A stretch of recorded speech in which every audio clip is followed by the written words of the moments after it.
Hello दोस्तों, welcome to my channel. आज हम जो है अलाउद्दीन खिलजी के बारे में पढ़ेंगे। यहाँ अलाउद्दीन खिलजी के साम्राज्य का मैप है। अलाउद्दीन खिलजी ने जो अपने साम्राज्य का विस्तार किया था उत्तर भारत से दक्षिण भारत की ओर, यहाँ वही मैप है। हमने जो अलाउद्दीन खिलजी का एक लेक्चर लिया था, अलाउद्दीन खिलजी का पार्ट 1, उसमें जो है 3 चीज़ें कंप्लीट की थी। 17 हेडिंग्स या पॉइंट थे उसमें, जिसमें से 3 पॉइंट कंप्लीट हुए थे। एक तो हमने अलाउद्दीन खिलजी का जो है आरंभिक जीवन उसके बारे में देखा था। दूसरा जो है अलाउद्दीन खिलजी के उत्तर भारत की विजय, उसके बारे में देखा था। उसके बाद जो है हमने अलाउद्दीन खिलजी ने जो उपाधियाँ ली थी या उसको प्राप्त हुई थी उसके बारे में देखा था। 17 पॉइंट्स थे, जिसमें से 3 पॉइंट उस वीडियो में कंप्लीट कर लिए थे हमने। अब जो है हम आगे का देखेंगे। अब जो है हम अलाउद्दीन खिलजी के दक्षिण भारत की विजय के बारे में देखते हैं।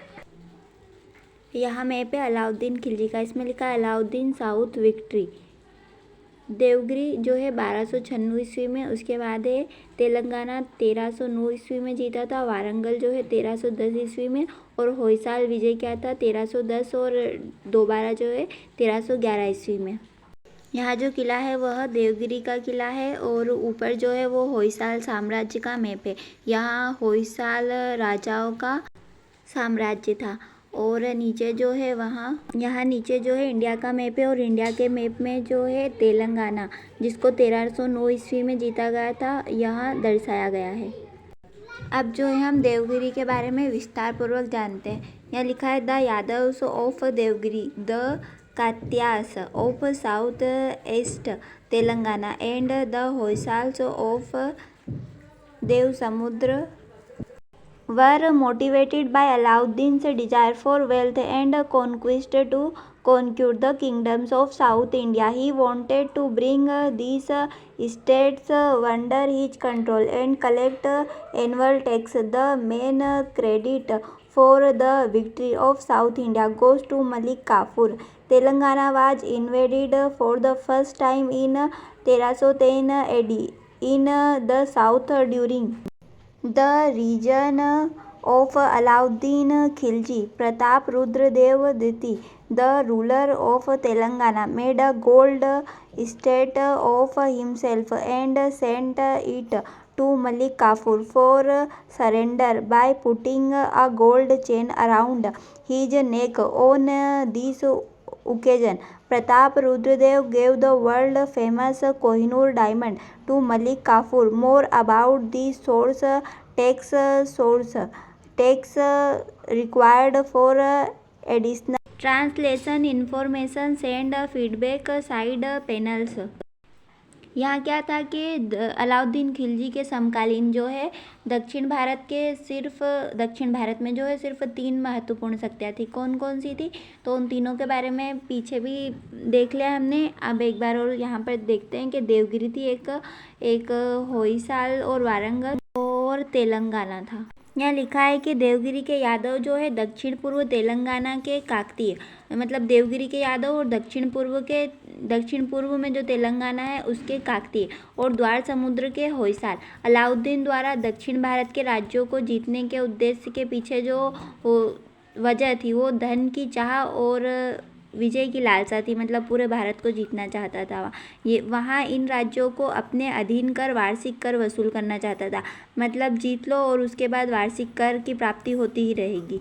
दक्षिण भारत की विजय का मुख्य श्रेय जो है मलिक काफूर को जाता है। मलिक काफूर कौन है, तो अलाउद्दीन खिलजी का मुख्य सेनापति है, उसका दास है वैसे। तो यहाँ क्या होता है कि शासक बनने के बाद अलाउद्दीन द्वारा 1296 ईस्वी में देवगिरी के विरुद्ध किए गए अभियान की सफलता पर वहाँ के शासक जो है रामचंद्र देव, देवगिरी के शासक कौन है, तो रामचंद्र देव ने प्रतिवर्ष इलिचपुर की आय भेजने का वादा किया था। पर रामचंद्र देव के पुत्र शंकर देव जो है हस्तक्षेप से वार्षिक कर का भुगतान रोक दिया गया, मतलब कभी देते थे और कभी नहीं देते थे। नायाब मलिक काफूर, मतलब मलिक काफूर नायब के पद पर था, तो उसके नेतृत्व में एक सेना जो है देवगिरी पर हमला बोल देती है। तो रास्ते में जो है राजा कर्ण को युद्ध में परास्त कर उसके बाद जो है काफूर देवगिरी पर पहुंचा, और देवगिरी पर पहुंचते ही उसने जो है देवगिरी पर आक्रमण कर दिया। भयानक लूटपाट के बाद जो है रामचंद्र देव ने आत्मसमर्पण कर दिया था। मलिक काफूर जो है अपार धन संपत्ति और ढेर सारे हाथी एवं राजा जो रामचंद्र देव थे उनके साथ वापस दिल्ली आया और रामचंद्र को जो है सुल्तान के समक्ष प्रस्तुत किया था। तो उसके बाद जो है उसने सुल्तान के साथ उदारता का व्यवहार किया। तो जो अलाउद्दीन खिलजी है उसने उसे राय रायन की उपाधि दी थी। तो यह क्वेश्चन आ सकता है कि राय रायन की उपाधि किसने किसको दी थी। तो अलाउद्दीन खिलजी ने दी थी रामचंद्र देव को। और क्यों दी थी? तो क्योंकि रामचंद्र देव ने उदारता का व्यवहार किया था, इसके लिए उसे सुल्तान ने गुजरात की 9 सारी जागीर भी दी थी। मतलब वहाँ इतना खुश हुआ था कि जागीर दे दी थी और 1 लाख स्वर्ण टके देकर वापस भेज दिया था। मतलब जीत तो लिया था देवगिरी को, पर इनका जो क्षेत्र था इनको वापस लौटा दिया। राजा रामचंद्र देव तो जो है अलाउद्दीन के मित्र बन गए थे। जब मालिक काफूर जो है द्वार समुद्र विजय के लिए जा रहा था तो रामचंद्र देव जो है उनकी भरपूर सहायता की थी रामचंद्र देव ने। अब जो है हम तेलंगाना के बारे में देखते हैं। तेलंगाना में कब आक्रमण हुआ था? तो 1309 ईस्वी में। द किंग्स ऑफ काकतीय वंश के राजा थे। Then the ruler of Telangana was Pratap Rudradev. Telangana के जो राजा था उसका नाम क्या है? तो वहाँ के राजा का जो नाम था वहाँ प्रताप रुद्रदेव था और जिसकी राजधानी क्या थी? वारंगल। मतलब कैपिटल जो थी वारंगल थी। और 1309 ईस्वी में मलिक काफूर ने यहाँ पर भी आक्रमण किया था। इसीलिए मलिक काफूर को दक्षिण विजय का श्रेय दिया जाता है, क्योंकि ज़्यादातर मलिक काफूर ही थे जिन्होंने दक्षिण पर आक्रमण किया था। आगे है Kafur entered Telangana through the diamond mine district of Asirgarh in 1310 AD। Kafur reached Warangal with his army. तो जो है नवंबर में 1309 नवंबर का महीना था और 1309 ईस्वी में मलिक काफूर जो है तेलंगाना के लिए रवाना हुआ। रास्ते में जो है रामचंद्र देव ने काफूर की सहायता की थी। रामचंद्र देव जो है मित्र हो गए थे अलाउद्दीन खिलजी के, इसलिए इन्होंने सहायता की थी। काफूर ने हीरो की खान के जो जिले था असीरगढ़, जिसे मेरागढ़ भी कहते हैं, के मार्ग से तेलंगाना में प्रवेश किया था। 1310 ईस्वी में जो है काफूर अपनी सेना के साथ वारंगल पहुंचा। प्रताप रुद्रदेव ने क्या किया था कि आत्मसमर्पण किया था। और आत्मसमर्पण में क्या किया था कि अपने खुद की स्वयं की एक मूर्ति बनवाई सोने की और उसके गले में एक जंजीर डलवाई, वो भी सोने की थी। उसके बाद जो है वो जो मलिक काफूर था उसके पास भेजा था, स्वयं की मूर्ति भेजी थी और गले में जो है चेन डाल के भेजी थी। और साथ ही 100 हाथी, 700 घोड़े, अपार धनराशि एवं वार्षिक कर देने के वादे के साथ अलाउद्दीन खिलजी की जो है अधीनता स्वीकार कर ली थी। तो क्वेश्चन आ सकता है कि किसने अधीनता स्वीकार की थी? तो जो प्रताप रुद्रदेव है वहाँ उन्होंने भी अधीनता स्वीकार की थी। वह कौन सा राजा था जिसने अपने स्वयं की सोने की मूर्ति बनवाकर मलिक काफूर को भेजी थी? तो वहाँ जो थे वो प्रताप रुद्र देवी थे। और तेलंगाना विजय में सबसे महत्वपूर्ण बात यहाँ है कि जो प्रताप रुद्र देव थे उन्होंने जो है मलिक काफूर को डायमंड का हीरा, कोहिनूर हीरा जो है मलिक काफूर को सौंप दिया था।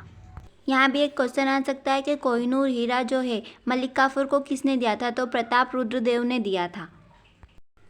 अब जो है हम होयसाल विजय के बारे में पढ़ेंगे। यहाँ कब हुई थी? तो 1310 से 1311 ईस्वी। तो यहाँ लिखा है होयसाल से रूलर वाज वीरा भल्लाल तृतीय। मतलब इट्स कैपिटल वाज द्वार समुद्र। तो यहाँ क्वेश्चन बहुत बार आ चुका है कि द्वार समुद्र किसकी राजधानी थी? तो होयसाल की राजधानी जो है द्वार समुद्र थी। In 1310 AD Malik Kafur left for the Hoysala 10 in 1311 AD after a simple war.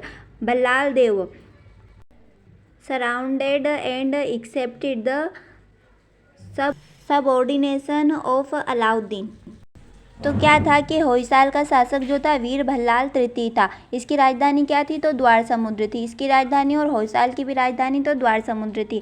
1310 ईस्वी में मलिक काफूर ने जो है होयसाल के लिए प्रस्थान किया था। इस प्रकार जो है 1311 ईस्वी में साधारण युद्ध के पश्चात भल्लाल देव ने क्या किया? तो आत्मसमर्पण कर दिया, अलाउद्दीन की अधीनता स्वीकार कर ली। उसने जो है माबार के अभियान में काफूर की सहायता की थी।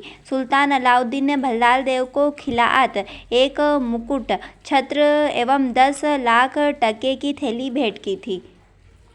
इस प्रकार अलाउद्दीन खिलजी की दक्षिण विजय कंप्लीट हुई और इसमें जो है मलिक काफूर का बहुत बड़ा योगदान रहा। तो मलिक काफूर जो है पूरी तरह दक्षिण विजय कर चुका था, जिसमें देवगिरी, तेलंगाना, होयसाल, वारंगल आदि थे।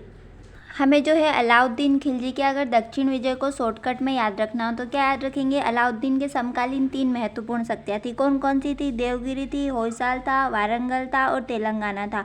वारंगल तो जो है तेलंगाना के साथ ही था। और अगर दक्षिण विजय का श्रेय किसे दिया जाता है तो मलिक काफूर को दिया जाता है। और देवगिरी में क्या याद रखना है तो 1296 ईस्वी में हुआ था और यहाँ का राजा कौन था तो रामचंद्र देव था। तेलंगाना कब हुआ था तो तेलंगाना जो है 1309 ईस्वी में हुआ था और वारंगल 1310 ईस्वी में। होयसाल में क्या याद रखना है तो वीर भल्लाल तृतीय और राजधानी क्या थी तो द्वार समुद्र थी। कब हुआ था तो 1310 ईस्वी में हुआ था। कौन था तो मलिक काफूर था और सबने समर्पण ही किया था मतलब। तो 2-4 कीवर्ड याद रहेंगे तो पूरी जो है अलाउद्दीन खिलजी के दक्षिण विजय याद हो सकती है। अब जो है हम अलाउद्दीन खिलजी के विद्रोह के बारे, रिबेलियन मतलब विद्रोह किस किसने किया था उसके बारे में पढ़ेंगे। यहाँ लिखा है फर्स्ट न्यू मुस्लिम मतलब नए मुसलमानों ने, दूसरा है अकद खान ने और तीसरा है मंगू खान रिबेलियन मतलब मंगू खान एक थे, उन्होंने किया था। एक है हाजी मौला नसरी मौला और निजामुद्दीन औलिया भी बोलते हैं। इनका जो है अलाउद्दीन खिलजी के शासनकाल में विद्रोह इन्होंने किया था मतलब। हम जो है आगे देखते हैं। There were some rebellion in the kingdom of Alauddin Khilji in which Nusrat Khan suppressed the rebellion by new Muslims in 1299 AD 1299 ईस्वी। इसमें क्या है कि कुछ विद्रोह हुए थे अलाउद्दीन खिलजी के शासनकाल में, उनको जो है नुसरत खान ने सप्रेस्ड कर दिया था। जिनमें जो है नए मुस्लिम जो थे उनको भी नुसरत खान ने दबा दिया था मतलब। नए मुसलमानों का विद्रोह क्यों हुआ था? क्योंकि गुजरात में जो सफल अभियान से में प्राप्त धन था उसके बंटवारे को लेकर हुआ था। नए मुस्लिम कौन थे तो पार्ट 1 में बता दिया गया है, उसको देख लीजिएगा आप। अब जो है हम second rebellion was done by Alauddin nephew Akat Khan with the help of his Mongol Muslim. He made a fatal attack on Alauddin. In return, he was captured and killed. दूसरा विद्रोह जो है अलाउद्दीन के भतीजे अख्त खान द्वारा किया गया था। उसने क्या किया था कि मंगोल मुसलमानों के सहयोग से उसने अलाउद्दीन पर प्राणघातक हमला किया था, जिसके बदले में उसे पकड़कर मार दिया गया था। अख्त खान कौन था तो उसका भतीजा था। The third rebellion was started by Malik Umar and Mangu Khan, sons of Alauddin's sister, but both of them were defeated and killed. तीसरा विद्रोह जो है अलाउद्दीन की बहन के लड़के मलिक उमर एवं मंगू खान ने किया था, पर इन दोनों को हराकर उनकी हत्या कर दी गई थी। तो यहाँ जो विद्रोह तो इसे भी दबा दिया गया था।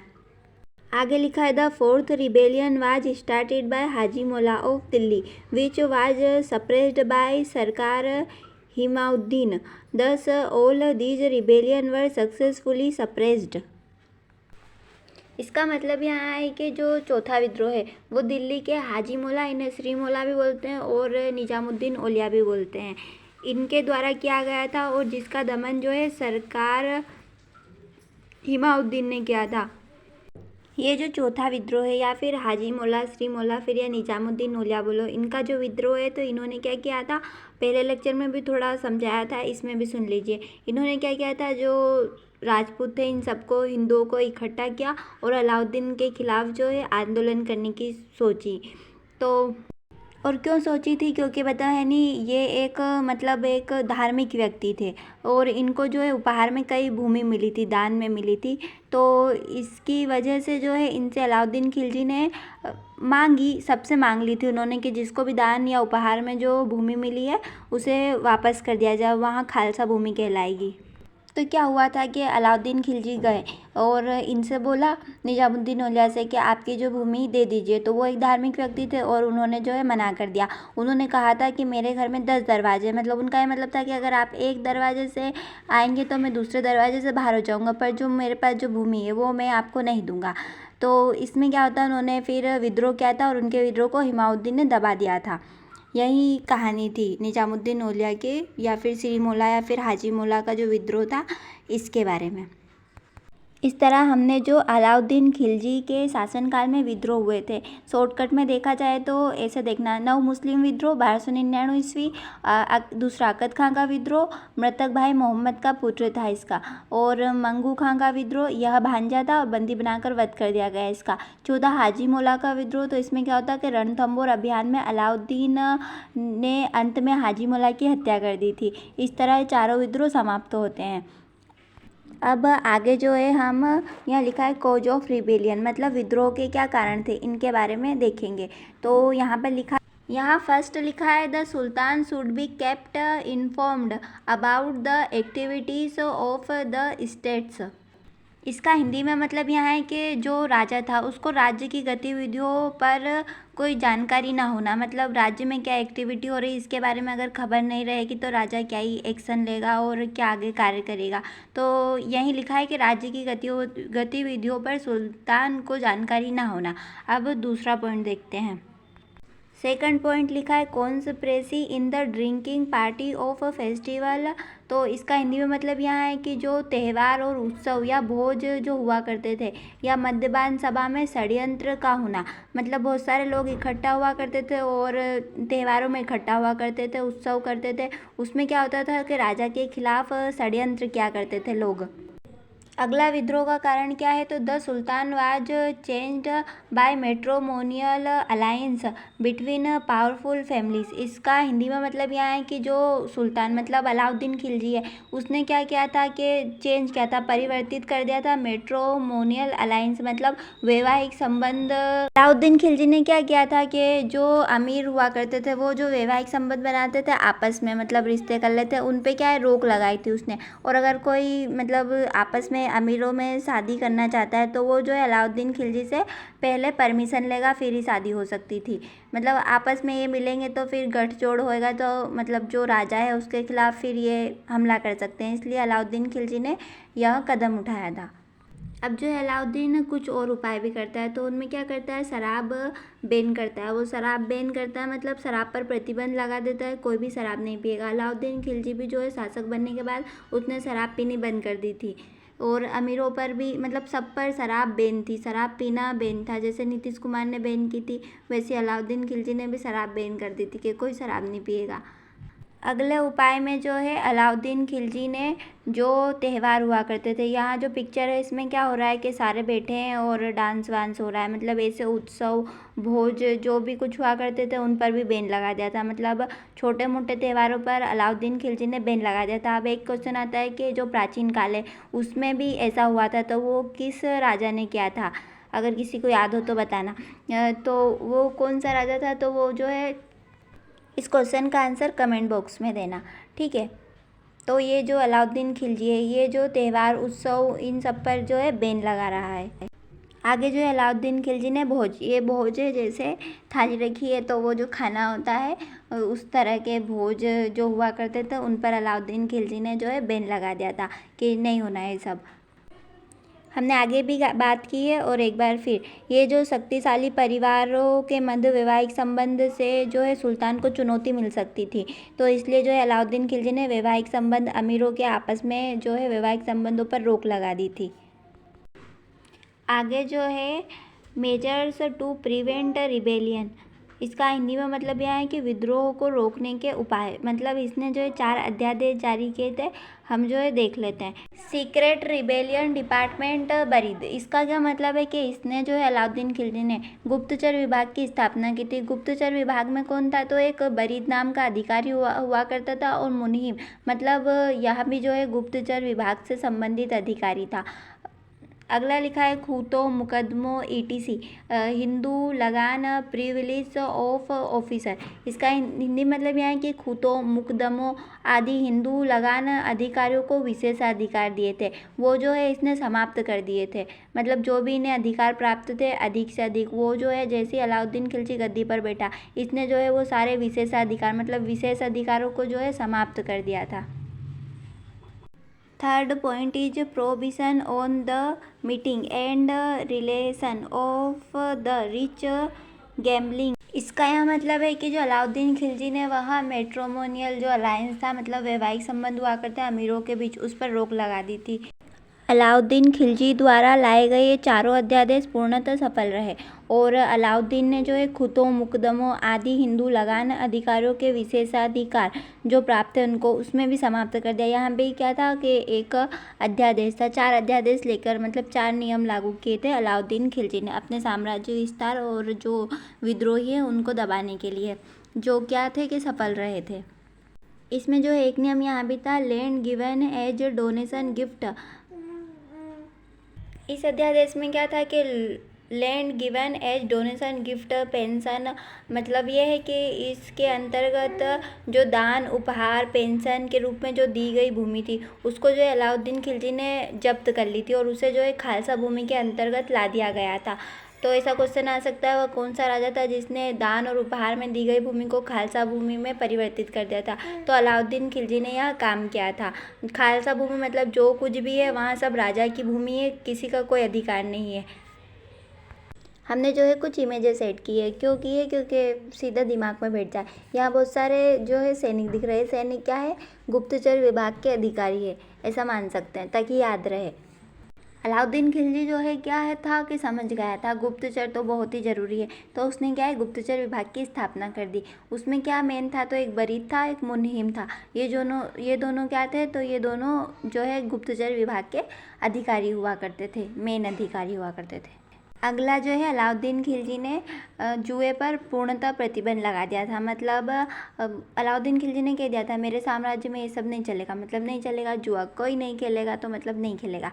तो क्या याद रखना है कि जुए पर किसने प्रतिबंध लगाया था, तो अलाउद्दीन खिलजी ने जो है जुए पर भी प्रतिबंध लगा दिया था। आगे क्या है, अलाउद्दीन खिलजी ने उपहारों को लेने और देने पर भी जो है बैन लगा दिया था, मतलब ये भी प्रतिबंधित था अलाउद्दीन खिलजी के शासनकाल में कि कोई किसी को उपहार नहीं देगा। उपहारों से क्या होता है, उपहारों के कोई भी किसी से जाकर मिल ना ले, मतलब गठजोड़ ना हो जाए उपहारों के चक्कर में और जो उसके साम्राज्य को नुकसान पहुँचे, इस चक्कर में उसने जो है उपहारों पर भी बैन लगवा दिया था। अलाउद्दीन खिलजी मतलब एकदम उच्च कोटि का व्यवस्था कर दी उसने, तो हर चीज़ पर रोक लगा दी।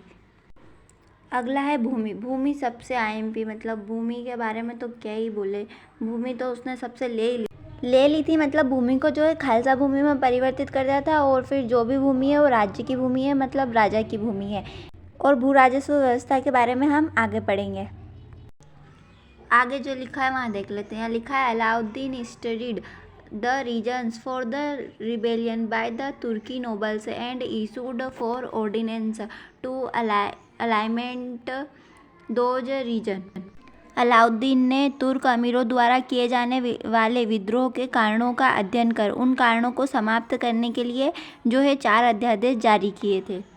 इसमें क्या है, हम जो पीछे पढ़ चुके हैं वही लिखा हुआ है। फर्स्ट ऑर्डिनेंस, सेकंड, थर्ड और फोर्थ, 4 अध्यादेश जो अलाउद्दीन खिलजी ने लागू किए थे वही सब लिखे हुए हैं यहाँ पर। शॉर्टकट में देखें तो गुप्तचर विभाग की स्थापना जिसमें बरीद और मुनीम था, खूतों मुकदमों हिंदुओं के विशेषाधिकार समाप्त किए थे, तीसरा जो है अमीरों के मेल मिलाप को समाप्त किया था, चौथा जो है दान और उपहार में दी गई भूमि वापस ले ली थी। ये जो है 4 अध्यादेश थे अलाउद्दीन खिलजी के। आगे जो पॉइंट है उसमें लिखा है डीलिंग विथ हिंदूज। इसका मतलब यह है कि अलाउद्दीन खिलजी का जो है हिंदुओं के साथ कैसा व्यवहार था, तो उसके बारे में देखेंगे। फर्स्ट पॉइंट लिखा है Bayana's Qazi used to explain the policy toward Hindus. इसका मतलब यहाँ है कि जो बयाना का काजी था वह हिंदुओं के प्रति नीतियों की व्याख्या करता था। अगला पॉइंट है अलाउद्दीन फॉलोड। इसका मतलब यह है कि अलाउद्दीन खिलजी जो है उसका अनुसरण करता था। वो बयाना का जो काजी है वो हिंदुओं के प्रति नीति का निर्धारण करता था और अलाउद्दीन खिलजी जो है वह उसका अनुसरण करता था। थर्ड पॉइंट इज काजी खिराज गुजार विजिटर।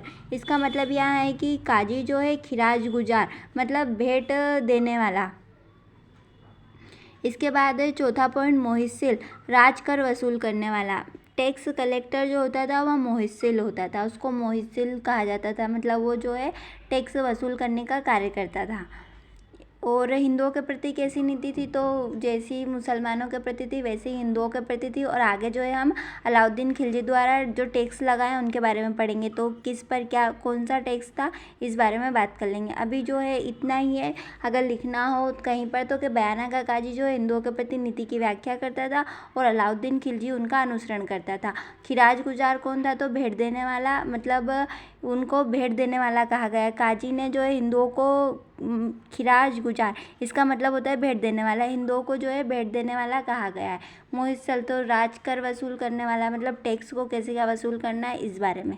इसमें जो है एक बात और कही गई है हिंदुओं के बारे में कि जब कभी माल विभाग का अधिकारी अगर उनसे चांदी मांगे तो उन्हें बिना प्रश्न किए मतलब पूर्ण विनम्रता तथा सम्मानपूर्वक स्वर्ण उपस्थित करना चाहिए। अगर चांदी भी मांग रहा है कोई माल विभाग का अधिकारी, तो उसको जो है चांदी के बदले स्वर्ण दो, ऐसा हिंदुओं के प्रति अलाउद्दीन खिलजी की नीति थी। और बहुत सारी नीतियाँ थी, उसके बारे में आगे चर्चा करेंगे। मंदिरों को तोड़वाने का कार्य अलाउद्दीन खिलजी ने भी किया था।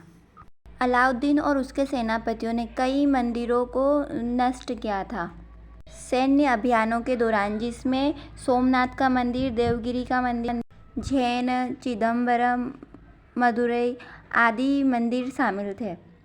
जो हिंदू राजा अलाउद्दीन खिलजी की अधीनता स्वीकार कर लिया करता था, वह उसके प्रति विनम्र हो जाया करता था। इसका एक उदाहरण है कि एक राजा को राय रायन की उपाधि दी है उसने, जब उन्होंने अधीनता स्वीकार की। तो इसका भी उत्तर जो है कमेंट बॉक्स में बताना कि किसे राय रायन की उपाधि दी थी और क्यों दी थी, क्योंकि समझौता कर लिया था उस राजा ने।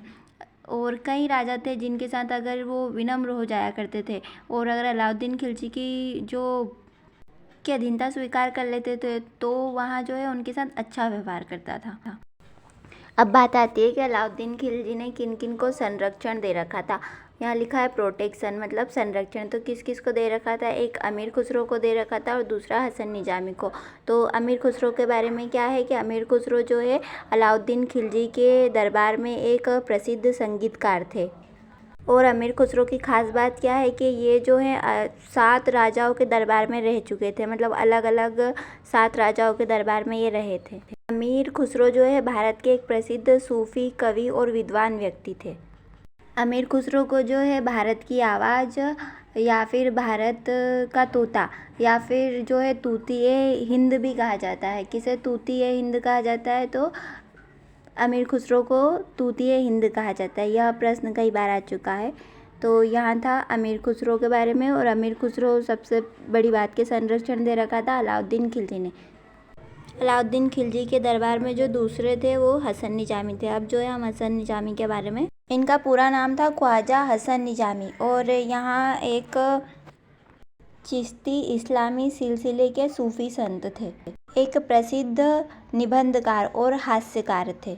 याद रखने योग्य बातें जो है अमीर खुसरो के बारे में, तूतिए हिंद किसे कहा जाता है, तो अमीर खुसरो को कहा जाता है। अब हम जो है आर्किटेक्चर कंस्ट्रक्शन वर्क, इसका मतलब यह है कि अलाउद्दीन खिलजी के शासनकाल में किन किन चीज़ों का निर्माण हुआ था, मतलब निर्माण कार्य क्या होता है। सारे राजा महाराजा महल वहल बनवाते हैं, तो अलाउद्दीन खिलजी ने भी बनवाता है। तो देखते हैं क्या क्या बनवाया था। फर्स्ट है अलाई दरवाज़ा, दूसरा है कुस्क है शिकार, तीसरा है सीरी का फोर्ट, मतलब वो सीरी का किला है वहाँ। 1000 पिलर प्लेस, मतलब 1000 खंबा महल। और पांचवा है जमात खाना मॉस्क्यू, मतलब मस्जिद, जमात खाना जो मस्जिद है वहाँ बनवाई थी। आगे जो है हम इनके बारे में विस्तारपूर्वक जानेंगे। अब जो है हम अलाउद्दीन खिलजी के स्थापत्य कला, मतलब उसने किन किन चीज़ों का निर्माण करवाया था उसके बारे में देखेंगे। तो इसमें जो है सर्वप्रथम जो है अलाई दरवाज़ा, ये जो दरवाज़ा दिख रहा है इसे अलाई दरवाज़ा बोलते हैं। यहाँ अलाई दरवाज़ा है। अलाई दरवाज़ा कहाँ स्थित है, तो अलाई दरवाज़ा जो है कुतुब परिसर में स्थित है, दिल्ली का जो मेहरौली है वहाँ पर। भारत में कुव्वतुल इस्लाम मस्जिद का यह दक्षिणी प्रवेश द्वार है। ये जो मस्जिद है इसका ये दक्षिणी द्वार है, दरवाज़ा है, मतलब अलाई दरवाज़ा। और इसकी स्थापना किसने की थी, तो अलाउद्दीन खिलजी ने की थी। और चौथी बात जो है कब बनवाया गया था, तो इसे 1311 ईस्वी में बनवाया गया था। यहाँ अलाई दरवाज़ा जो है गुंबदाकार है, गुंबदाकार मतलब गुंबद के आकार का है। और ये जो है लाल बलुआ पत्थर का उपयोग करके बनाया गया है। जो दिख रहा है लाल लाल, ये क्या है, तो लाल बलुआ पत्थर है। यहाँ लाल बलुआ पत्थर से बनाया गया है और सफ़ेद संगमरमर से जो है सजाया गया है इसको। ज़्यादा कुछ ना याद रहे तो ये 2 बातें याद रखने लायक हैं। पहली, अलाई दरवाज़ा किसने बनवाया था? तो अलाउद्दीन खिलजी ने बनवाया था। और दूसरी, यह जो है यूनेस्को की विश्व विरासत सूची में शामिल है। और किस ईयर में? तो 1993 ईस्वी में। कुतुब मीनार और उसके स्मारक का यह हिस्सा है।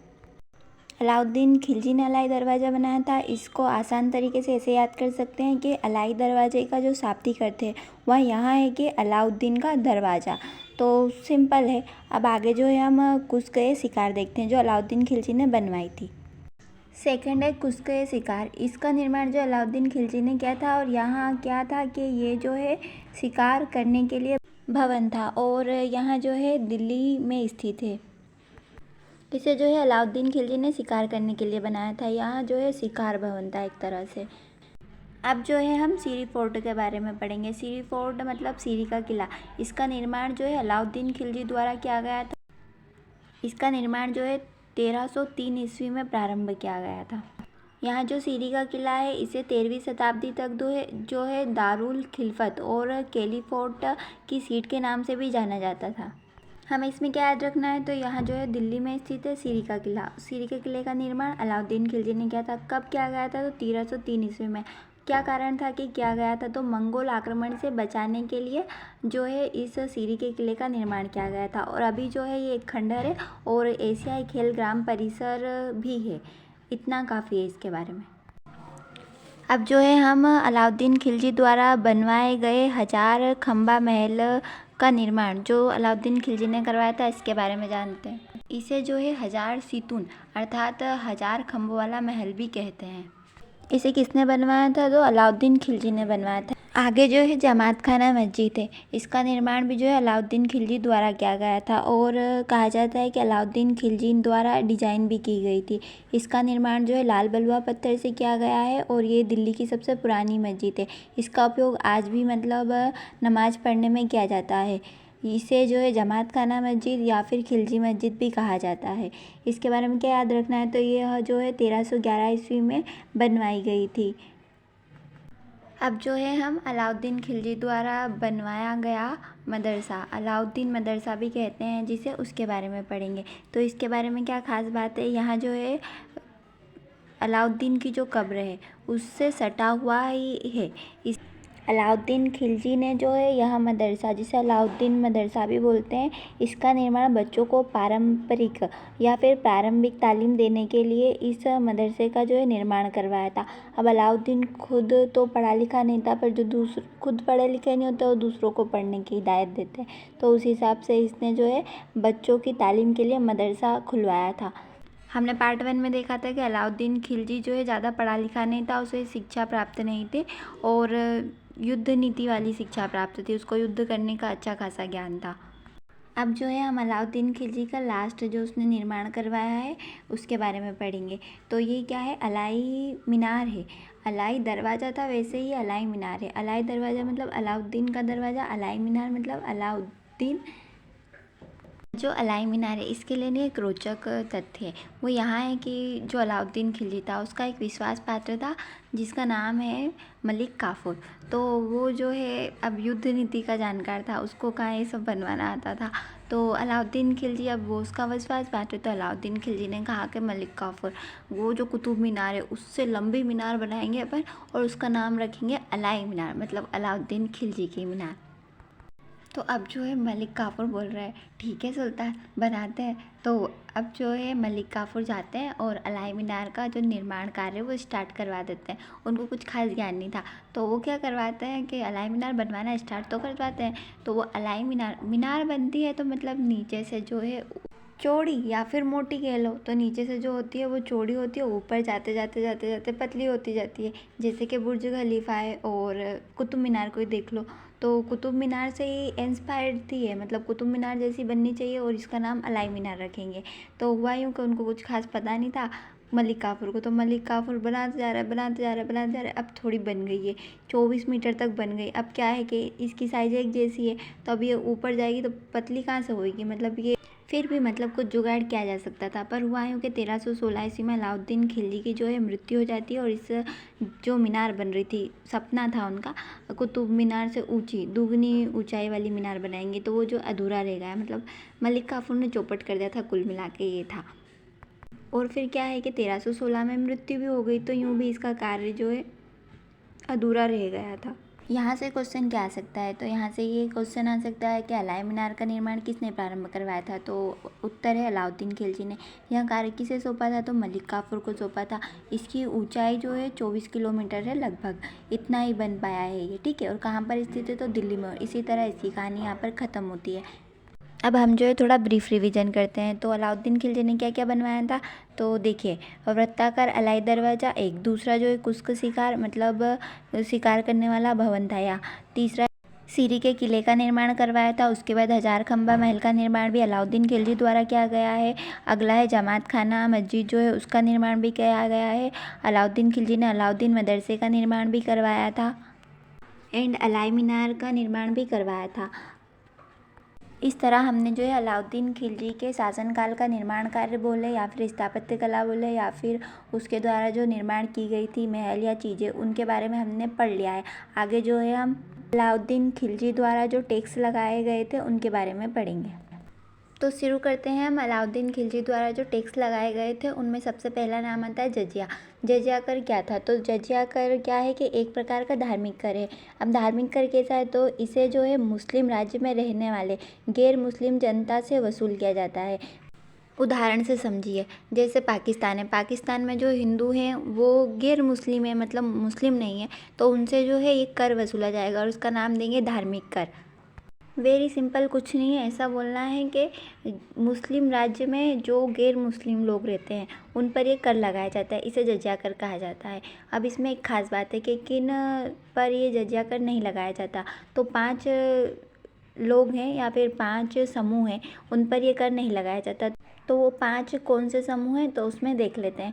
पहले लिखा है, सेकंड नंबर पे लिखा है, मतलब फर्स्ट तो ये लिखा है कि सिक्योरिटी टैक्स वाज और नॉन मुस्लिम, मतलब शॉर्टकट में लिखा है कि ये वहाँ करे जो गैर मुसलमानों पर लगाया जाता है। अब इसके नीचे जो लिखा है वहाँ लिखा है चाइल्ड, चाइल्ड मतलब एक छोटा बच्चा, उस पर ये जजिया कर नहीं लगाया जाएगा।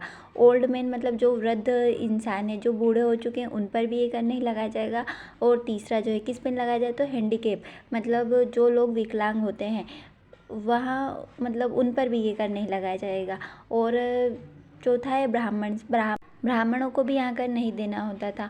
उसके बाद वुमेन्स मतलब जो महिलाएं होती हैं उन्हें भी ये कर नहीं देना होता। तो पूछा जा सकता है कि किन किन पर ये कर जो लगा गया था उस पर छूट थी, तो इन 5 समूहों को छूट थी।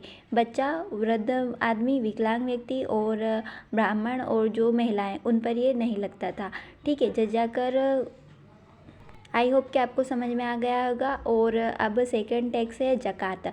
इसमें लिखा है कि ओनली मुस्लिम्स है, इसका मतलब क्या है ओनली मुस्लिम, तो इसका मतलब ये है कि जकात है वो सिर्फ मुसलमानों को देना होती थी। जकात देने का हुक्म जो है मुसलमानों को है। जकात कैसे देते हैं मुसलमान, आजकल जो रमज़ान का महीना होता है उसमें दी जाती है। तो इसका क्या है कि अपनी कमाई का थोड़ा कुछ हिस्सा जो है गरीबों में देना होता है। तो ये जो जकात है ये मुस्लिमों पर है। अगला टैक्स जो है खुम्स, तो ये खुम्स क्या है, तो यहाँ पे लिखा है ऑन सोल्जर। ऑन सोल्जर मतलब सैनिकों पर लगाया जाता था यहाँ कर। अलाउद्दीन खिलजी द्वारा जो खुम्स कर था वो सैनिकों पर लगाया गया था। तो सैनिकों पर कैसे, तो सैनिकों पर ऐसे कि जो मतलब जो लूट का धन होता था जो सैनिक प्राप्त करते थे उसका कुछ हिस्सा जो है अलाउद्दीन खिलजी जो सुल्तान है उसको देना होता है। खुम्स जो है अरबी भाषा का शब्द है जिसका अर्थ होता है किसी चीज़ का 1/5वां भाग, मतलब 1/5। यह जो है सुल्तान को देना होता है। तो कौन देगा, जो कोई से खजाना निकला या फिर कोई सैनिक है वो कहीं से कुछ युद्ध लूट के एक हिस्से का एक कर है। मतलब अगर कहीं युद्ध में कोई सामान प्राप्त होता है उस पर भी कर लगेगा, और अगर कोई खजाना मिल जाता है किसी को तो उस पर भी। शॉर्टकट में अगर समझे तो इतना है कि सैनिकों पर लगता है, और सैनिक जो है लूट कर जो धन लाते थे या युद्ध में कोई धन प्राप्त होता था उसका 1/5 हिस्सा जो है सुल्तान को देना होगा। यह जो कर था खुम्स कर था। अगला टैक्स वो है खराज है। खराज के बारे में क्या है तो खराज जो है दिल्ली सल्तनत के तहत कृषि भूमि पर कर था और इसकी सीमा उपज का जो 1/3 से आधा था। इसकी सीमा जो है उपज का 1/3 से आधा था। अलाउद्दीन खिलजी द्वारा लगाया गया ये जो खराज कर था यह एक किसान की उपज से लगभग 50% के बराबर होता था और खराज जो है मुख्य रूप से गैर मुसलमानों पर लगाया जाता था। इसमें क्या था कि इस्लाम के कानून के तहत केवल मूल मुसलमान मतलब जो पैदाई मुसलमान हुए हैं उन पे या फिर इस्लाम में जो परिवर्तित होने वालों को ही ज़मीन के मालिक होने की अनुमति थी। मतलब प्रोत्साहित किया जा रहा था एक हिसाब से कि अगर आप मुसलमान हो जाएंगे तो भूमि आपकी मतलब आप मालिक हो गए ऐसा। तो ये जो है खराज कर के बारे में था। 5th टैक्स है जो अलाउद्दीन खिलजी द्वारा लगाया गया था तो यहाँ पर लिखा है एनिमल्स पर। एनिमल्स मतलब जानवरों पर लगाया गया था यहाँ कर। तो जानवरों पर कैसे लगेगा, वो जो चराने के लिए जाते थे भूमि पर, वो जो चराई भूमि थी उस पर यह कर लगता था। आगे लिखा है घरी या गड़ी मतलब ऑन द हाउस। इसका मतलब यहाँ है कि जो घर हुआ करते थे उन पर यहाँ टैक्स लगाया गया था अलाउद्दीन खिलजी द्वारा। आज भी जो है घरों पर टैक्स लगता है। मतलब अगर किसी का बड़ा घर है, गांव में है तो कम लगेगा और अगर किसी शहर में है तो ज़्यादा टैक्स लगेगा। तो यह वहीं कर था। यहाँ जो है अलाउद्दीन खिलजी द्वारा लगाए गए कुछ टैक्स थे। जजिया, जकात, खुम्स, खराज, घरी, चरी, घरी, गड़ी। अब आगे जो है हम अलाउद्दीन खिलजी द्वारा भू राजस्व व्यवस्था के बारे में पढ़ेंगे। तो शुरू करते हैं अलाउद्दीन खिलजी की भू राजस्व व्यवस्था। तो क्या थी, लैंड रेवेन्यू सिस्टम। तो यहाँ लिखा है the rate of land revenue system was increased to 1/2 1/2 of the produce. इसका मतलब यहाँ है कि भू राजस्व व्यवस्था की दर बढ़ाकर जो है उपज का 1/2 भाग कर दिया था। यहीं लिखा है इसमें। It reduced the Sultan's share of khams from 1/4 to 3/4। इसका मतलब क्या है तो इसने जो है खम्स या फिर लूट का धन जो है सुल्तान का हिस्सा उसमें 1/4 भाग के स्थान पर 3/4 भाग कर दिया गया था। आगे जो है भू राजस्व व्यवस्था में के राजस्व सुधारों के अंतर्गत जो है अलाउद्दीन खिलजी ने सर्वप्रथम जो कि मतलब इनाम में या वक्फ के अंतर्गत जो भी भूमि मिली गई थी उसको वापस ले ली थी। तो उस भूमि को क्या कहा था, ले ली थी तो उसने कहा था खालसा भूमि।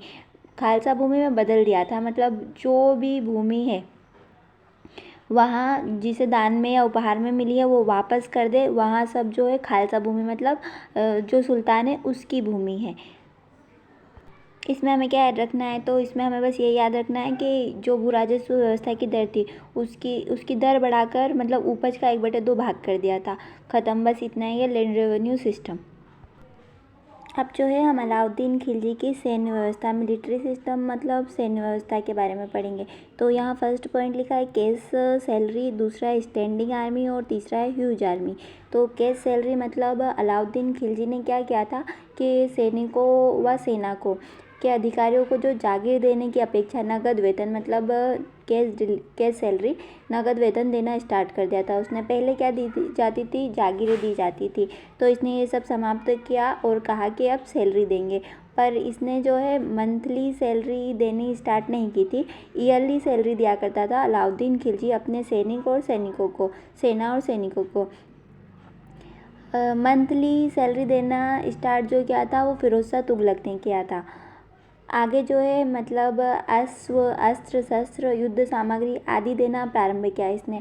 एक पैदल सैनिक को 78% वार्षिक वेतन और एक अश्व रखने वाले सैनिक को 230% वार्षिक वेतन दिया जाता था। अश्व रखने वाले सैनिकों को 332% वार्षिक वेतन दिया जाता था। मतलब जिसके पास जितने ज़्यादा घोड़े, हाथी हैं इन सबको उस हिसाब से वेतन दिया जाता था। यह जो थी अलाउद्दीन की मिलिट्री सिस्टम मतलब सैन्य व्यवस्था। सेकंड पॉइंट देखिए स्टैंडिंग आर्मी मतलब वो जो सेना थी वो स्थायी सेना थी। मतलब ऐसा नहीं है कि कुछ पल के लिए रखा और फिर ख़त्म कर दिया, जैसे युद्ध की स्थिति आएगी तब सेना को अरेंजमेंट करेंगे, ऐसा नहीं। स्थायी सेना थी, पहले से बंदोबस्त करके रखा करते थे। ह्यूज आर्मी मतलब सबसे बड़ी सेना जो है अलाउद्दीन खिलजी की थी उस समय से लेकर मतलब अच्छी खासी सेना बना ली थी इसने। अलाउद्दीन खिलजी ने जो है सैनिकों का हुलिया लिखना और घोड़ा दागने की प्रथा भी स्टार्ट की थी। बाकी हम जो है उसको प्रैक्टिस मतलब प्रथाओं में पढ़ेंगे जो आगे देख लेंगे। अभी जो है मिलिट्री सिस्टम में शॉर्टकट में 3 चीज़ें याद रख सकते हैं, कैश सैलरी और स्टैंडिंग आर्मी और ह्यूज आर्मी, इतना काफ़ी है। अब जो है हम अलाउद्दीन खिलजी की प्राइस कंट्रोल सिस्टम, मतलब बहुत ही फेमस है ये प्राइस कंट्रोल सिस्टम, मूल्य नियंत्रण प्रणाली बोलते हैं इसको। इसमें फर्स्ट लिखा है मोहतसिब, मतलब यहाँ जो है सेंसर है, और दूसरा जो लिखा है नजीर या फिर नाजिर, तो इसका क्या मतलब है कि नापतोल अधिकारी, और सेंसर ये मोहतसिब भी है। ये जो क्या है कि ये मतलब उच्च अधिकारी हैं बाजार के, बाजार को नियंत्रण करने के लिए ये उच्च अधिकारी रख रखे हैं अलाउद्दीन खिलजी ने। अलाउद्दीन खिलजी की जो बाजार नियंत्रण प्रणाली थी वहाँ बहुत ही स्ट्रिक्ट थी, मतलब बहुत ही कठोर थी। इसमें कहा जाता है कि अलाउद्दीन खिलजी की बाजार नियंत्रण प्रणाली इतनी कठोर थी कि मतलब अगर कोई दुकानदार है और वो अगर कम सामान तोल रहा है तो वह जितना कम सामान तोल रहा है उसके शरीर से उतना मांस काट लिया जाता था या फिर निकाल लिया जाता था। इस तरह की इसकी जो है अलाउद्दीन खिलजी की बाजार नियंत्रण प्रणाली थी। तो अभी हम जो है एक कहानी से समझते हैं थोड़ा अलाउद्दीन खिलजी की जो बाजार नियंत्रण प्रणाली थी, और जो कुछ पद भी हुआ करते थे उनके बारे में भी देखेंगे। अब यहाँ जो है बाजार है, बाजार लगा है। अब ऐसा मान लेते हैं अलाउद्दीन खिलजी का है बाजार है, तो अलाउद्दीन खिलजी का बाजार है और उस समय की, चलो मान लेते हैं कोई जो है दुकान पर गया और शक्कर लेने गया। वो ये जो बाजार है, अब उसमें एक दुकान है, अब उस दुकान पे वो शक्कर लेने गया, तो वो शक्कर ले ली उसने, दुकानदार ने तोल भी दी, और वो जो घर गया तब उसकी माताजी ने बोला कि शक्कर तो कम लग रही है, तो उसने कहा कि नहीं, ये शक्कर तो 1 किलो ही है, तो चलते हैं दुकान पर। तो वो जो गया, तो अब वो गए, तो हुआ क्या कि अलाउद्दीन खिलजी के बाज़ार में गुप्तचर भी छोड़ रखे थे उन्होंने। तो गुप्तचर फिर रहे थे, तो उन्होंने देख लिया कि इसने जो है बेईमानी की है इस दुकानदार ने, तो उन्होंने क्या किया कि उसके शरीर का जितना उसने कम तोला था उसके शरीर से उतना मांस निकाल लिया। तो मतलब बहुत ही ज़्यादा स्ट्रिक्ट पॉलिसी थी अलाउद्दीन खिलजी की। तो इससे क्या है, सारे राज्य में मतलब डर फैला रहता था, और जो बाज़ार में व्यापारी हुआ करते थे वो ईमानदारी से काम किया करते थे। अब जो है हम आगे जो बाज़ार नियंत्रण करने के लिए खिलजी द्वारा बनाए गए कुछ पद हैं, पद मतलब जो सबको कुछ ना कुछ जिम्मेदारी सौंपी है किसी ना किसी को, तो वो देखेंगे हम। फर्स्ट पॉइंट लिखा है दीवाने रियासत, मैंने यह जो है हिंदी में लिखा है ताकि अच्छे से समझ में आ जाए, और इसके आगे का जो है आप मन लगा के सुनिएगा तो आपको याद रहेगा। मैंने सिर्फ हेडिंग लिखी है दीवाने रियासत। अभी दीवाने रियासत कौन था तो सुनिएगा। दीवाने रियासत जो है यहाँ व्यापारियों पर नियंत्रण रखता था और बाजार नियंत्रण की पूरी व्यवस्था का संचालन यही करता था। मतलब सबसे ऊपर अगर कोई सा पद था तो वो दीवाने रियासत था। अगर एग्जाम में आएगा तो कोई दीवाने रियासत सुनकर रियासत मतलब कोई ज़मीन वमीन के बारे में होगा ऐसा लगा देगा, पर ऐसा नहीं है। ये जो है व्यापारियों पर नियंत्रण रखता था। सेकेंड है सहना ए मंडी, इसका क्या काम था, ये जो पद था ये जो है प्रत्येक बाजार में बाजार का अधीक्षक, वहाँ अध्यक्ष नहीं होते जो निरीक्षण करते रहते हैं, तो बस ये जो है निरीक्षण करने का काम करता था। वो पद कौन सा था, इसका अधीक्षक का, अध्यक्ष मान लेते हैं अपन। खाद्यान्न की बिक्री हेतु लाया जाता था, ठीक है। अगला है बरीद, हम आगे भी देख चुके हैं। बरीद मतलब गुप्तचर जो अधिकारी होता था वहाँ था। तो यहाँ विस्तार से सुनिएगा। बाजार के अंदर घूम घूम कर, मतलब बाजार में ऐसा पता नहीं चलता था कि ये बरीद है, ये घूम रहा है, ऐसा नहीं था। गुप्तचर था तो मतलब बाज़ार में कहीं पर भी जाएगा और घूमेगा और बाज़ार का निरीक्षण करेगा, मतलब कोई बेईमानी तो नहीं कर रहा है, इस हिसाब से बरीद मतलब गुप्तचर अधिकारी ही था ये। अगला है मुहियान व गुप्तचर, ये क्या करता था, यहाँ भी जो है गुप्त सूचना प्राप्त करता था और जो राजा है सुल्तान उसको यहाँ दिया करता था। बाजार नियंत्रण में मुहियान भी क्या एक गुप्तचर अधिकारी ही था। परवाना नवीस, अब ये परवाना नवीस जो पद है ये क्या काम करता था, तो ये जो है वस्तुओं की परमिट जारी करता था। अगला है सराय अदल, अब कोई अंदाज़ा लगाएगा कि सराय अदल मतलब सरायों के बारे में कुछ होगा, तो ऐसा नहीं है। यहाँ जो था क्या करता था कि वस्त्र, शक्कर, जड़ी बूटी, मेवा, दीपक का तेल और अन्य वस्तुएं बिकने आती थी, तो ये वहाँ जगह थी सराय अदल, ठीक है। सराय नहीं थी, वहाँ जगह थी जहाँ पर ये सब बिकने आता था, बाज़ार टाइप ही समझ सकते हैं इसको। और एक बात रह गई है कि दीवान रियासत का पद जो था वहाँ किसे प्राप्त था, तो ये जो पद था ये एक व्यक्ति था याकूब नाम का, अलाउद्दीन खिलजी के शासनकाल में उसे प्राप्त था दीवान रियासत का। तो सुन लिया होगा आपने, आपको याद भी हो गया होगा, और एक दो बार सुनेंगे तो याद हो जाएगा। एक बार रिवीजन करते हैं, कौन कौन से पद, दीवान रियासत, सहनाए मंडी, बरीद, मुहियान व गुप्तचर, परवाना नवीस, सराय अदल और दीवान रियासत। इस तरह जो पद थे बाजार नियंत्रण को, बाजार को नियंत्रित करने के लिए, हमने ये पढ़ लिए हैं। आगे जो है हम अलाउद्दीन खिलजी की प्रैक्टिसेस मतलब प्रथाएं, उसने जो प्रथाएं चलाई थी, कौन कौन सी प्रथाएं चलाई थी उनके बारे में पढ़ते हैं। हाँ, तो ज़्यादा लोड लेने की ज़रूरत नहीं है, सिर्फ 2 ही प्रथाएं स्टार्ट करवाई थी अलाउद्दीन खिलजी ने। वैसे एक कुशल योद्धा था तो बहुत सारे काम किए, इसी चक्कर में हमारी जो वीडियो इतनी लंबी हो गई है। तो सुन लीजिएगा, एग्ज़ाम में आएंगे और फिर पास तो होना ही है अपने, तो पढ़ना पड़ेगा, ठीक है। तो 2 प्रथाएं थी, फर्स्ट थी हॉर्स राइडिंग और सेकंड थी right the character of the soldier. इसका हिंदी में मतलब है, फर्स्ट है घोड़ा दागने की प्रथा और सेकंड जो है वो जो सैनिक हुआ करता था उसका हुलिया लिखने की प्रथा। यहाँ जो इमेज है इसके माध्यम से समझिए। यहाँ जो घोड़ा है, ये जो लोग हैं घोड़े को दाग रहे हैं। अब ये घोड़े को कैसे दाग रहे हैं, तो कभी कहीं किसी बाज़ार में या आसपास में कोई गाय देखी होगी, उस पर कुछ निशान होगा या कुछ लिखा हुआ विखा होगा, मतलब कुछ तो होगा। वो किस लिए, क्योंकि जान पहचान में आ जाए कि ये हमारी गाय है। कुछ नाम लिख देते हैं, जला देते हैं थोड़ा बहुत, उसकी जो चमड़ी होती है उसको, इसको बोलते हैं घोड़ा दागने की प्रथा। वो गाय को दाग रहे हैं, यहाँ पे घोड़ा दागने की प्रथा। तो वो क्या हुआ करता था कि कोई किसी का घोड़ा चुरा कर लेके जाया करता था। तो अब कोई पहचान, उस वक्त क्या हुआ करता था कि कोई भी किसी का भी घोड़ा चुरा के उठा के लेके जाया करता था। तो अब वो घोड़ा तो बोलेगा नहीं कि ये हमारे मालिक हैं, उसको बोलना आता है क्या, तो नहीं बोलेगा वो। तो इस चक्कर में नहीं, उन्होंने अलाउद्दीन खिलजी ने जो है एक उपाय निकाला कि घोड़े को दागना स्टार्ट करो। मतलब जो जिसका घोड़ा है उस पर जिस भी तरह का निशान लगा सको पहचान के लिए, उसे ही हम घोड़ा दागने की प्रथा बोलेंगे। तो ये जो घोड़ा दागने की प्रथा अलाउद्दीन खिलजी ने ही स्टार्ट की थी। ऐसा अगर क्वेश्चन आए तो कि अलाउद्दीन खिलजी ने घोड़ा दागने की प्रथा स्टार्ट की थी। अब आप लोग जो है सेकेंड इमेज देखिए। तो सेकेंड इमेज में क्या दिख रहा है, एक सैनिक दिख रहा है।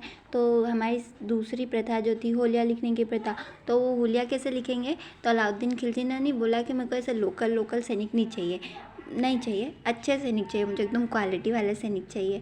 तो क्या करें, तो अलाउद्दीन खिलजी ने फिर एक उपाय निकाला कि एकदम मस्त, जो अच्छा हष्ट पुष्ट सैनिक हो, जो दिखता हो सैनिक जैसा, जिसमें थोड़ा दम हो, जो युद्ध में जाए तो जीत कर आए, ऐसा वाला सैनिक चाहिए। तो वो क्या करते थे, कैसे कोई को भी भर्ती ना करे सेना में, तो उन्होंने क्या किया कि हुलिया लिखो इनका। अब हुलिया कैसे लिखेंगे, मतलब सैनिक कितना लंबा है, कितना मोटा ताजा है, इस सब कुछ लिख लिया करते थे। मतलब लायक वायक है कि नहीं वो सैनिक बनने के, तो इसी को जो है हुलिया लिखने की प्रथा कहा जाता है। किसने स्टार्ट की थी, सिंपल अलाउद्दीन खिलजी ने यह प्रथा स्टार्ट की थी, बस ख़त्म। अब जो है हम अलाउद्दीन खिलजी की जो मृत्यु है वो कैसे हुई इस बारे में पढ़ेंगे। तो देखिए अलाउद्दीन खिलजी की डेथ कैसे हुई थी, तो अलाउद्दीन खिलजी की मृत्यु जो है 1316 ईस्वी में हुई थी। 1316 ईस्वी याद रखना है, वहाँ कब गद्दी पर बैठा था, तो 1296 ईस्वी में, और कब उसकी मृत्यु हो जाती है तो 1316 ईस्वी में, ठीक है। यह एकदम आईएमपी बात है। अब शासनकाल नहीं याद रखेंगे तो क्या ही याद रखेंगे अपन, तो याद रखना है एकदम कि शासनकाल 1296 में गद्दी पर बैठा और जो मृत्यु है वो 1316 ईस्वी में हो रही है, ठीक है। First point clear. Second point है स्किन डिजीज़, मतलब कुछ लोग कहते हैं कि इसको जो है वो त्वचा रोग हो गया था, इससे इसकी मृत्यु हुई है। थर्ड पॉइंट है जो सभी के मकबरे पूछे जाते हैं कॉम्पिटिटिव एग्जाम्स में, तो ये भी पूछा जा सकता है कि जो अलाउद्दीन खिलजी का उसका मकबरा कहाँ है। तो अलाउद्दीन खिलजी का जो मकबरा है वो कुतुब मीनार कॉम्प्लेक्स, मतलब कुतुब मीनार परिसर में ही है, ठीक है। कुतुब मीनार परिसर कहाँ है, तो दिल्ली में है। इस हिसाब से अलाउद्दीन खिलजी का जो मकबरा है वो कहाँ है, दिल्ली में है। और एग्जैक्ट कहाँ है, तो कुतुब मीनार परिसर में स्थित है। इसमें फोर्थ पॉइंट है कि मलिक काफूर, मैंने लिखा है मलिक काफूर, तो इसका मतलब क्या, तो कुछ लोगों का मत है कि मलिक काफूर ने ही अलाउद्दीन खिलजी की मृत्यु मतलब हत्या करवाई थी। कैसे, तो शायद इसलिए क्योंकि उसे लालच आ गया था और वो गद्दी पर हड़पना चाहता था। पर अगर ऐसा होता तो वो खुद गद्दी पर बैठता। अलाउद्दीन खिलजी की जो मृत्यु हुई 1316 में, उसके बाद जो है उसने सियाबुद्दीन उमर को गद्दी पर बैठा दिया था। वैसे कहा जाता है कि मलिक काफूर जो है अलाउद्दीन खिलजी के बेहद करीब था और यहाँ एक किन्नर था और सेना में भी शामिल था। अलाउद्दीन खिलजी की जो दक्षिण विजय है उसमें मलिक काफूर का बहुत ही ज़्यादा योगदान है। दक्षिण विजय का श्रेय ही मलिक काफूर को दिया जाता है। आगे हम जो है मलिक काफूर के बारे में ही पढ़ेंगे। अभी हम अलाउद्दीन खिलजी की मान लेते हैं डेथ हो गई है 1316 ईस्वी और अलाउद्दीन खिलजी की मृत्यु हो गई।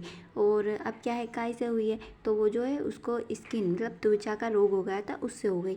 एक मत यहाँ है। दूसरा, अब उसको जो मलिक काफूर ने मारा था, मान लेते हैं मारा होगा, उसके बाद जो है इसका मकबरा कहाँ पर है, ये अहम भी बात है। तो इसका मकबरा जो है दिल्ली में। ये 4 पॉइंट में अलाउद्दीन खिलजी की मृत्यु हमें जो है याद हो गई है। आगे जो है हम मलिक काफ़ूर के बारे में देखेंगे। हाँ, तो मलिक काफ़ूर को देखने से पहले हम जो है अलाउद्दीन खिलजी का मकबरा देख लेते हैं। कुछ खास डिज़ाइन नहीं बनी हुई है इसमें, सिंपल सा मकबरा है इसका, कुतुब मीनार परिसर में है, ठीक है। इमेज देख लेते हैं तो क्या होता है कि दिमाग में बैठ जाता है, इसलिए हमने लोड्स ऑफ इमेज इसमें जो है डाल रखी है। हर चीज़ से संबंधित इमेज लगाई ताकि दिमाग में बैठ जाए, हमारे जो व्यूवर है उनको याद हो जाए। तो ये अलाउद्दीन खिलजी का जो है मकबरा है, ठीक है। अब अलाउद्दीन खिलजी की मृत्यु की बात आएगी तो ये जो इमेज है दिमाग में आ जाएगी। अब जो है हम मलिक काफ़ूर के बारे में देखते हैं। अब जो है हम अलाउद्दीन खिलजी का जो बेहद करीबी था मलिक काफ़ूर, उसके बारे में देखेंगे। यहाँ जो है मलिक काफ़ूर की पिक है।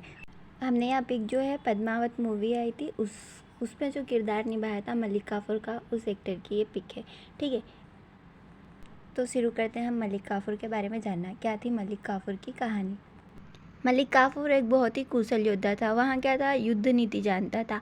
दक्षिण विजय इसी को श्रेय दिया जाता है मलिक काफ़ूर को।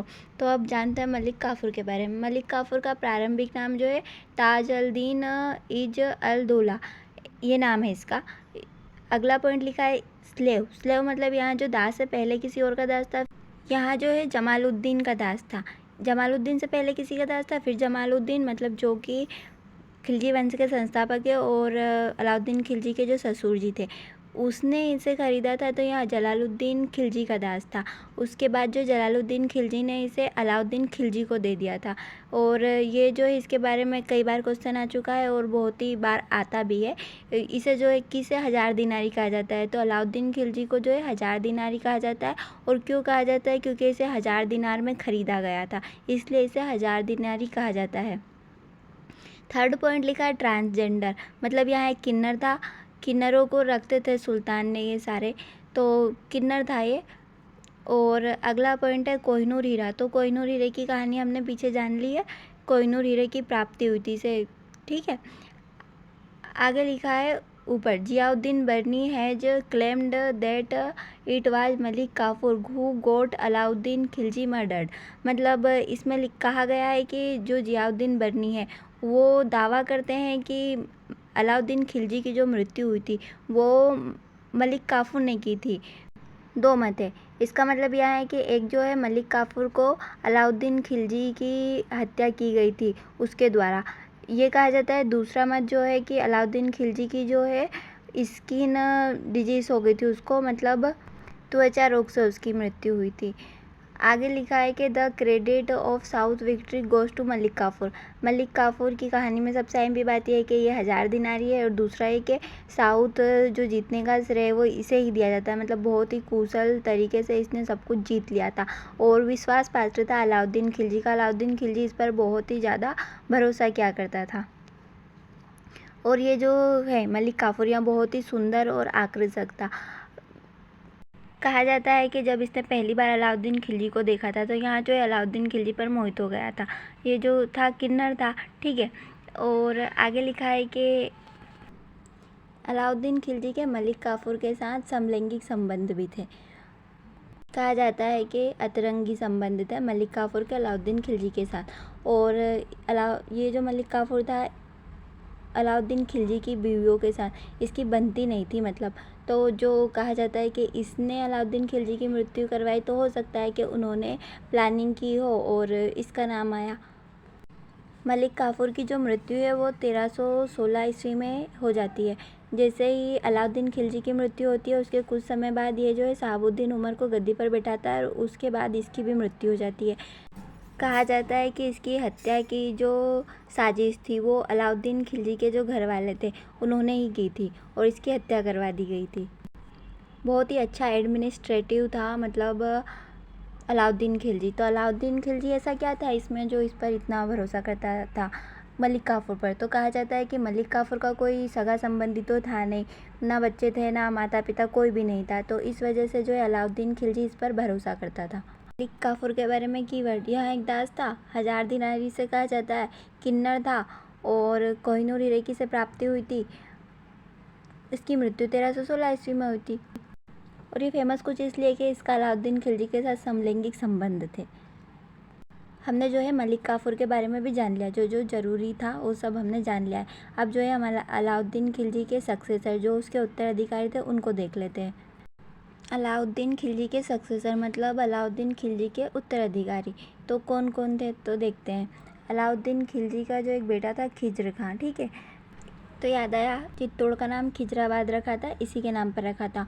और गुजरात का जो राजा कर्ण था, उसकी बीवी के साथ विवाह तो अलाउद्दीन खिलजी ने किया था, और बेटी के साथ जो है खिज्र खां ने किया था। उसकी बीवी का नाम कमला देवी था और उसकी बेटी का नाम जो है देवल देवी था। खिज्र खां की शादी देवल देवी से हुई थी, ठीक है। अगला है सादी खान, अयोग्य शासक। यहाँ एक अयोग्य शासक था। अगला है कुतुब उद दीन मुबारक शाह खिलजी। उसके बाद है शहाबुद्दीन उमर। यहाँ शहाबुद्दीन उमर वही है जो जिसकी मतलब अलाउद्दीन खिलजी की मृत्यु के बाद जो गद्दी पर मलिक काफ़ूर ने इसे बिठाया था, ठीक है। तो यहाँ इसका बेटा है। हमने इस प्रकार अलाउद्दीन खिलजी के जो उत्तराधिकारी थे उनके बारे में भी जान लिया। अगली क्लास में जो राजा बैठेगा गद्दी पर उसके बारे में पढ़ेंगे। हमने बहुत ही अच्छे से अलाउद्दीन खिलजी के बारे में पढ़ा है, मतलब कुछ भी नहीं छोड़ा, सब कुछ पढ़ लिया है। यहाँ से कुछ भी बाहर नहीं जाएगा किसी भी एग्ज़ाम में, सब अच्छे से पढ़ा है हमने। और सभी किंग वाइज मतलब जितने भी किंग हैं उनके हिसाब से चैप्टर वाइज MCQ लेके आएंगे, जिसमें प्रीवियस ईयर क्वेश्चन होंगे, उसमें और पक्का हो जाएगा अलाउद्दीन खिलजी के बारे में। Thank you for watching this video. Please like, share and subscribe.